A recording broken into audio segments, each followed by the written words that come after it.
Sir next CM ఎవరైతే బాగుంటుందని మీరు అభిప్రాయపడుతున్నారు? నా పేరు Tirupati Naidu. AC Subbareddy walkers association గౌరవాధ్యక్షుని గత 10 ఏళ్ల నుంచి కూడా. మీరు అడిగిన ప్రశ్నకి ప్రజెంటు మన ఆంధ్రప్రదేశ్ అనేది ఒక అప్పుల ఊబిలో ఉంచి ముక్కు కాటు కాకుండా తలకాయ దాకా పోయింది. ఇప్పుడు జగన్మోహన్ రెడ్డి పరిపాలిస్తున్నాడు. Jaganmohan Reddy policy 2, middle class లో మిడిల్కి సూపర్గా చేస్తున్నాడు, మిడిల్ క్లాస్ వాళ్ళని చంపేస్తున్నాడు. అది రాబోయే ముఖ్యమంత్రి ఎవరన్నా అడుగుతున్నారు. ఎవరు వచ్చినా అప్పులు ఊపిలోకి వెళ్ళిపోయినాం.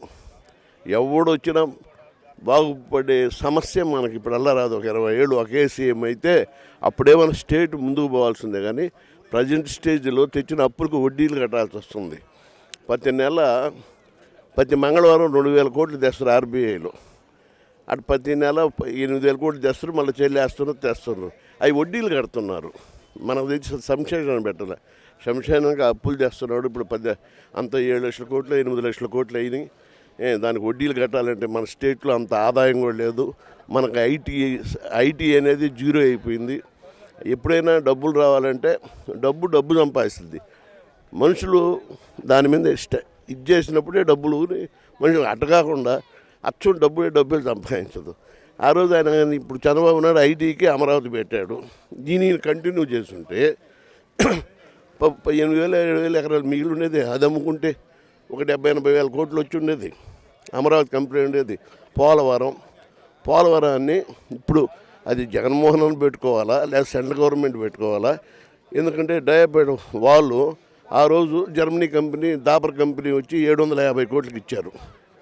అది అయిన పాట వాల్ అయిన పాట మట్టి కట్ట 1.5 ఇయర్లో వేయాలి. వేయకపోతే వాల్ డ్యామేజ్ అవుద్ది. వీళ్ళు వేయలా. ఎందుకంటే ఈయన కాంట్రాక్టర్ మార్చి రివర్స్ టెండర్ని 250 కోట్లు మార్చి మిగిలిచ్చినానన్నాడు. ఈరోజు 7,000 కోట్లు మళ్ళీ నెత్తిన పడింది. 7,000 కోట్లు ఎవరు పెట్టుకోవాలా? ప్రజలు మనం పెట్టుకోవాల్సిందే. ఇట్లా పోలవరాన్ని నాశనం చేశాడు. చంద్రబాబు నాయుడు వస్తానే పోలవరం ఇప్పుడు లేదు పైకి. మినిమం 4 ఏళ్ళు పడుద్ది. అది పోయినసారి చేసినట్టు యుద్ధప్రతిపార్యం చేశాడు చంద్రబాబు నాయుడు 3 ఏళ్ళు. ఆ టైపులో చేస్తే చంద్రబాబు నాయుడు అక్కడ వచ్చి చేస్తే 4 ఏళ్ళు పడుద్ది. అదే మన జగన్ వచ్చేస్తే 30 ఏళ్ళు కూడా కంప్లీట్ కాదు. ఎక్కడిదక్కడ అయిపోద్ది. రాష్ట్రం ముందుకు పోదు. మనం కూడా ఇప్పుడు మన ఇండియాలో మీరు బెంగళూరు పోయినా, చెన్నై పోయినా, హైదరాబాద్ పోయినా బయట వాళ్ళు నార్త్ వాళ్ళు వస్తే 100 మందిలో 70 మంది బీహార్ వాళ్ళు ఉంటారు. రాబోయే రోజుల్లో ఇట్నే కానీ మన వచ్చే ప్రభుత్వాలు ఇట్నే ఉంటే మనం కూడా బీహార్ వాళ్ళ మాదిరి వలస పోవాలా? ఇప్పుడు బీహార్ వాళ్ళు చేసేది ఏంది? సెంట్రింగ్ పని, వాల్ సీలింగు, పెయింటింగు, అది లేబర్ చేసే పని. బీహార్ వాళ్ళు ఈరోజు ఇంచుమించు 20 లక్షల మంది ఈ 4 స్టేట్లలో ఉన్నారు. ఆ పరిస్థితి మనకు వస్తుంది. అందుకని ఈ తడవన ప్రజలు మంచివాడిని ఎందుకున్నా ఏమనుకున్నా అంత ముందుకు పోవాలనేది చాలా కష్టం. ఎందుకంటే ఆల్రెడీ 2 కాళ్ళు ఇరిగినాయి. అవి కట్టుకునేది ఎప్పుడు మళ్ళీ నడవాలంటే కొంత టైం పడుద్ది.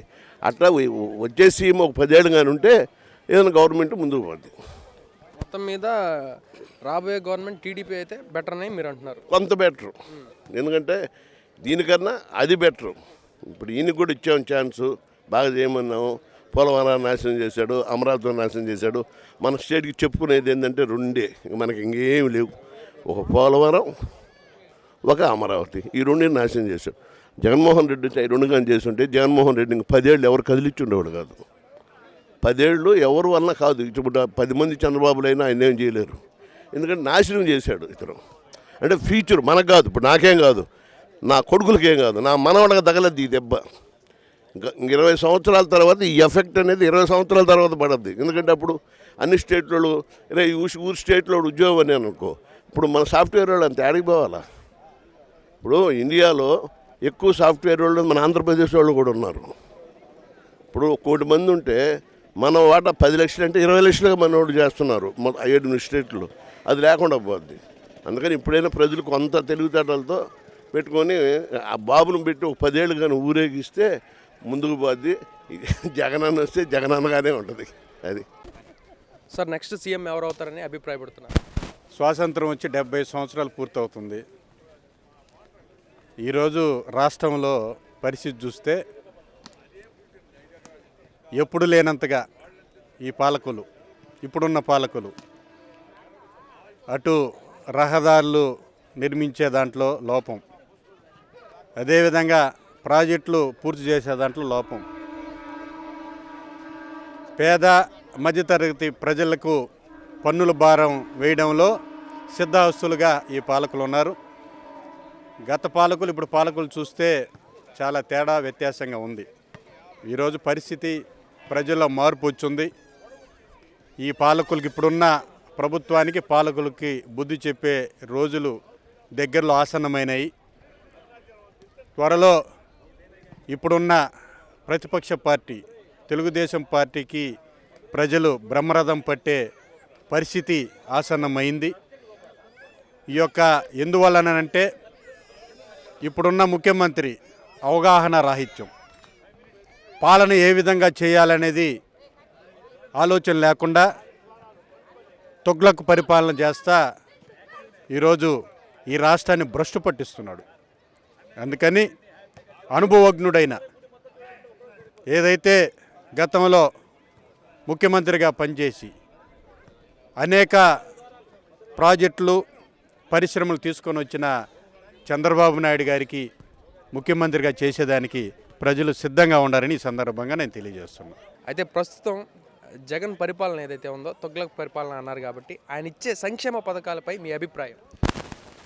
ఒక చేత్తో సంక్షేమ పథకాలని అందిస్తూ ఇంకొక చేత్తో పన్నుల భారంతో లాక్కొని ఆ సంక్షేమ పథకాలు మించి ఏదైతే 10,000 ఆటో వారికి 10,000, ఇతరులకి అమ్మ ఒడి అని చెప్పి కొంత నగదు ఇటు ఇస్తూ పన్నుల రూపేణ అటు చెత్త పన్ను ఒక పక్క వేస్తున్నాడు.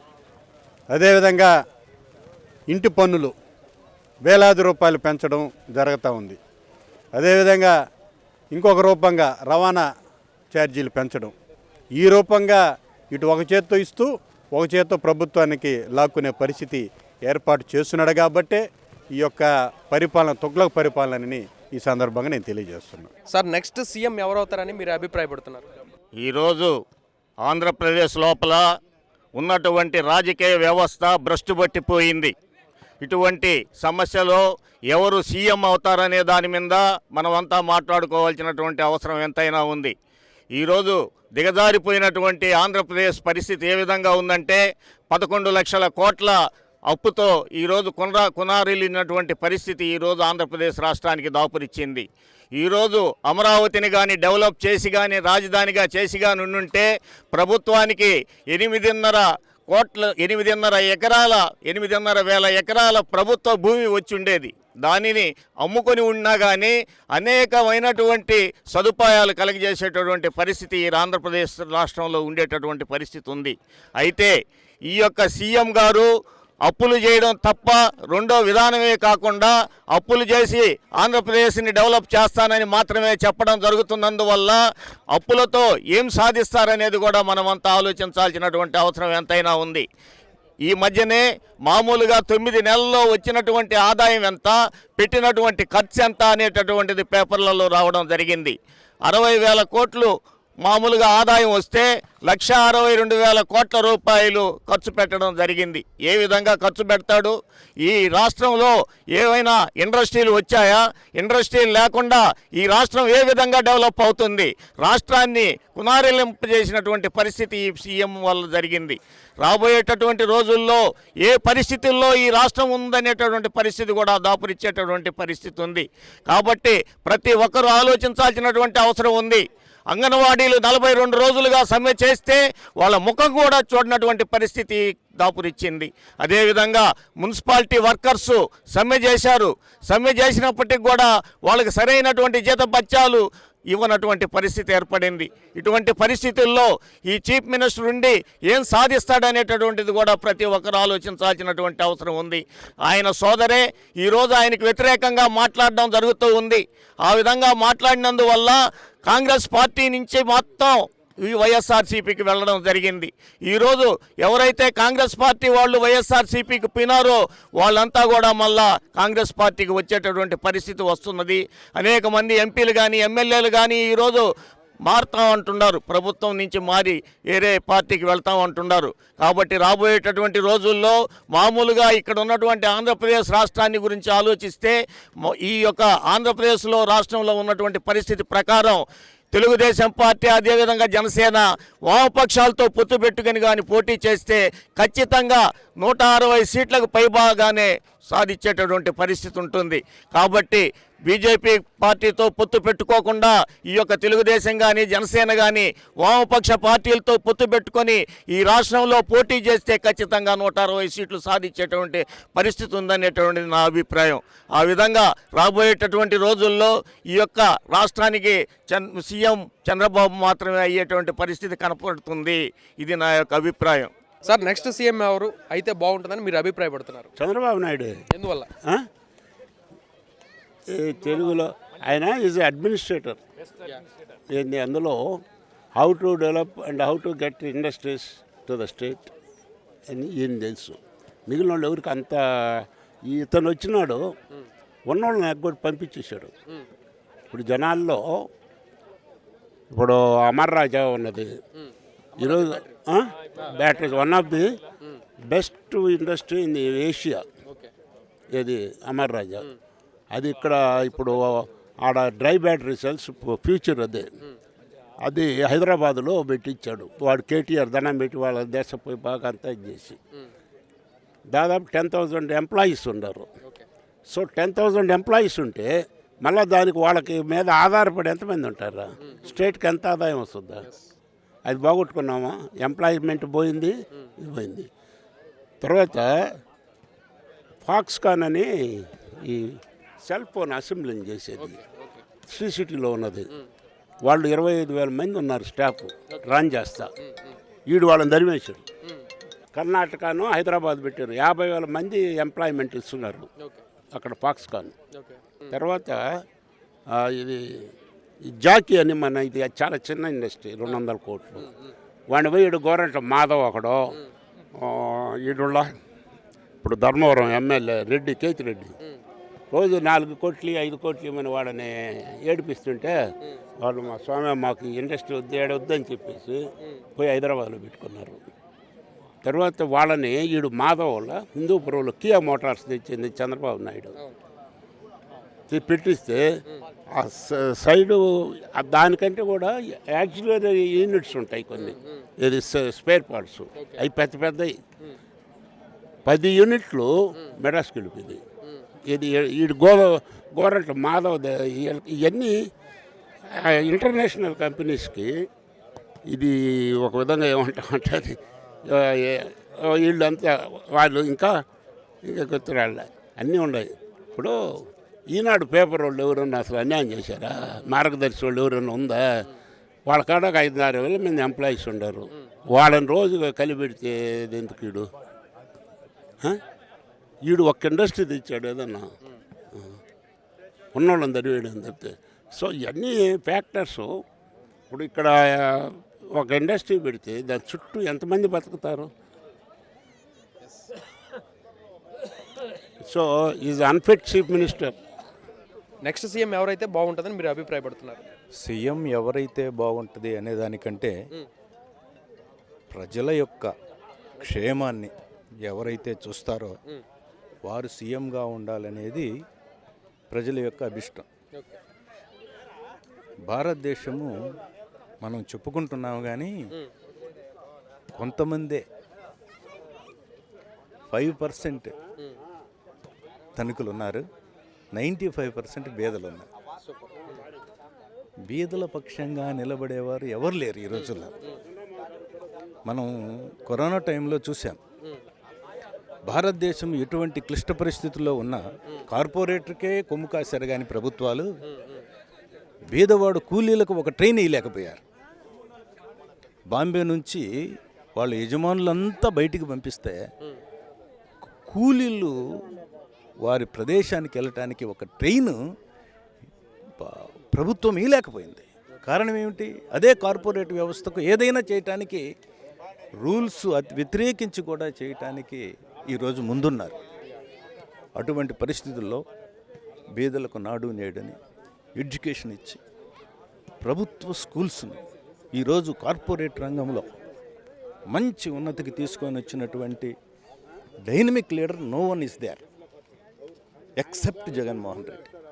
He is the man who faced the critical things and emerged as a leader of the common people. Even in health, you can see now, for example, you see at the Nellore Government Hospital. Previously, what is the condition of the Nellore Government Hospital? And now how it is working? How many nurses, how many doctors enrolled? Even in the remote area, you go into the rural area also. If you see the doctor who is having the qualification of the MBBS, he is going to visit the common house. Is it happened in the independent India any before? Nowhere else. But he has made it as a people come into the normal condition. So,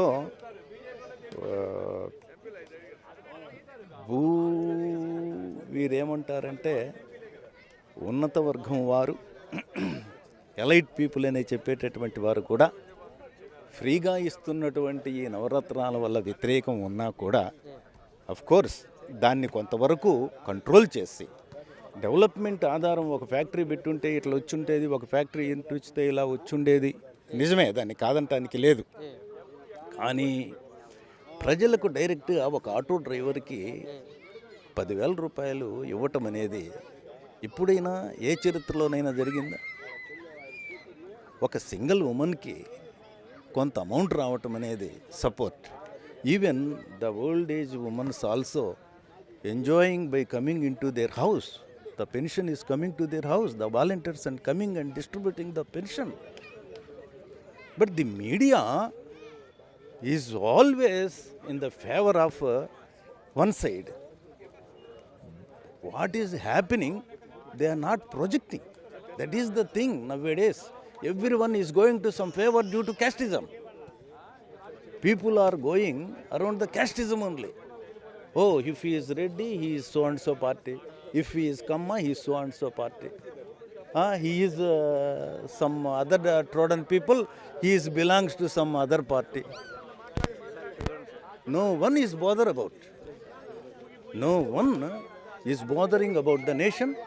No one is bothered about the development. No one is bothering about the situation of the common people and downtrodden people. Downtrodden people are always చాలా భయంకరమైనటువంటి స్థితిలో ఉన్నారు. If you say this caste can anyone ఆహ్వానిస్తారా ఈ రోజులలో?